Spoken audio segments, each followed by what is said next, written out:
Dumping యార్డుకు వ్యతిరేకంగా ప్రజల ఆందోళనలు మరింత ఉధృతమయ్యాయి. గత 6 రోజులుగా స్థానికులు రిలే నిరాహార దీక్షలు కొనసాగిస్తున్నారు.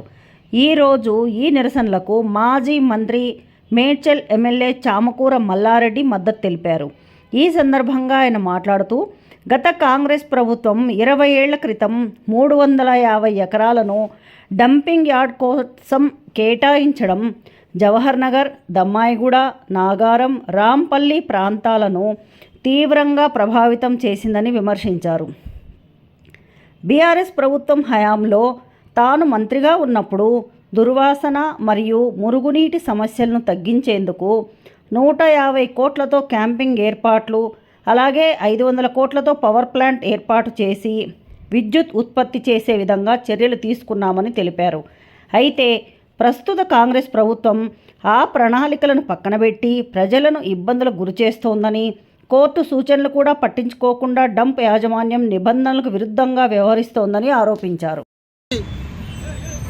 అప్పుడు ఈ రామ్కి తోటి కాంగ్రెస్ ప్రభుత్వం అగ్రిమెంట్ చేసుకొని ఇంత పెద్ద చెత్త కుండిని తెచ్చి ఇలా పెట్టిన ఘనత కాంగ్రెస్ ప్రభుత్వం.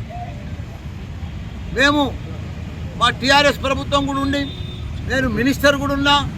మినిస్టర్ ఉన్నప్పుడు 5 ఏళ్ళు జవహర్ నగర్ కానీ, నాగారం కానీ, దమ్మాయిగూడెం కానీ, జవహర్ నగర్ అంటే నా గుండెకాయ అని చెప్పి దానికి తగ్గట్టుగా నేను మంత్రి అయినప్పుడు ఒక వాటర్ లేకుండే వాటర్ల పొల్యూషన్, గాలిలో పొల్యూషన్, భూమిలో పొల్యూషన్, అక్కడ ఎట్లా అంటే మురుగునీరు కారి ఆ వాసనకు పెద్ద పెద్ద వరదలు వచ్చినప్పుడు వానల ఆ వరదలలో నీళ్లు కలుషితమై ఎట్లా కాళ్ళకు నీళ్లు తగిలితే కూడా పొక్కులు వచ్చినాయి. వాళ్ళు అన్నం తిని చేయి కడుక్కునే పరిస్థితి కూడా లేకుండా ఆ పరిస్థితిలో మా కేసీఆర్ గారు, కేటీఆర్ గారు జవహర్ నగర్లో కానీ, నాగారంలో కానీ, దమ్మాయిగూడెంలో కానీ పెద్ద పెద్ద రిజర్వాయర్లు కట్టినాం. ప్రతి రూపాయికి ఇంటింటికి నల్ల నీళ్ళు ఇచ్చినాం. ఈ 3 కాలనీలలో బ్రహ్మాండంగా 140 కోట్లు పెట్టి క్యాపింగ్ చేసినాం. పర్ఫెక్ట్గా గడ్డి పెంచి మంచిగా గుట్ట లెక్క తయారైంది.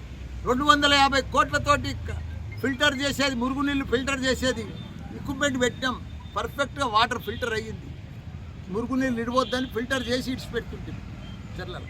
దాని తర్వాత 500 కోట్లతోటి మంచి ప్లాంట్ పెట్టినాం, కరెంటు ఉత్పత్తి చేసే ప్లాంట్. పర్ఫెక్ట్గా చెత్తతోటి కరెంటు ఉత్పత్తి అయింది. దాని తర్వాత దుందిగల్లో కూడా ఇంకో డంపింగ్ యార్డ్ కూడా ఓపెన్ చేసినాం. అక్కడ కూడా నడుస్తుంది.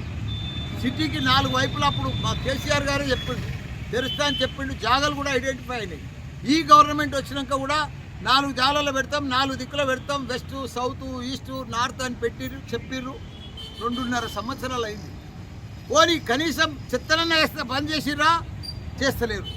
ఇవన్నీ కూడా ఆ ఫిల్టర్ సరిగా చేస్తలేరు, కరెంటు ఉత్పత్తి చేస్తలేరు. మళ్ళీ కొత్త గుట్ట తయారు చేసిర్రు. కొత్త పబ్లిక్ వాసన బారిన, పొల్యూషన్ బారిన, రోగాల బారిన, మామూలు కావస్థ కాదు. అట్లా ఎట్లా బతుకుతుర్రో రోజు మినిమం 2-3 చనిపోతున్నారు. రోజు అందరు ప్రజలంతా కూడా మిడిల్ క్లాస్ ప్రజలు, పేద ప్రజలు, వాళ్ళకి ఎక్కడ దిక్కు లేదు. ఏం చేయాలో అర్థమైతే లేదు. ఈ ఎన్జిఓ సోదరులు పాపం పెద్దలు ఏజ్ అయిపోయిన జేసీ వాళ్ళు మొత్తం దీక్ష కూర్చొని ఇప్పుడు కూర్చుంటే తప్పకుండా వీళ్ళ ఎంబడుంటా. రేపు శ్రీధర్ బాబుని కలుస్తాం, టైం తీసుకుంటాం. ఇవాళ రేపు జిహెచ్ఎంసీ కమిషనర్ కలుస్తాం. మాకు ఇవన్నీ హైకోర్టులో ఆర్డర్ వచ్చింది, ఇక్కడ చెత్త వేసేది బంద్ చేయమని. దాన్ని మళ్ళీ మిస్గైడ్ చేస్తున్నారు జిహెచ్ఎంసీ వాళ్ళు రాకుండా చేస్తున్నారు. కోర్టులో ఆర్డర్ వస్తున్నా కానీ మళ్ళీ దాన్ని తిప్పుతూ ఉన్నారు, వాయిదాలు వేపిస్తూ ఉన్నారు. కానీ ఇవన్నీ కూడా మనం వీళ్ళు మా సోదరులు పాదయాత్ర చేస్తూ అంటున్నారు. తప్పకుండా వాళ్ళు ఎంబడి వాళ్ళకి అన్ని రకాలు కూడా ఉంటా. నా ప్రజలను నేను కాపాడుకుంటా. తప్పకుండా నా డ్యూటీ, నా ధర్మం. జై మల్లారెడ్డి గారు. Please like, share and subscribe.